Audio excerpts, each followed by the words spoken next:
আসসালামু আলাইকুম বন্ধুরা, আজকে আমি আপনাদেরকে দেখাবো আমাদের যশোরের সেই বিখ্যাত জায়গা গদখালি ফুলের বাগান।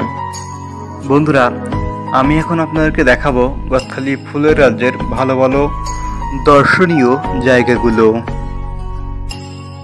অনেক দূর থেকে মানুষ দেখতে আসে গদখালির এই ফুলের বাগানটি। বন্ধুরা, আপনারাও যদি এখানে আসেন, আশা করি আপনাদেরও ভালো লাগবে। বন্ধুরা, ভিডিওটি শেষ পর্যন্ত দেখতে থাকুন।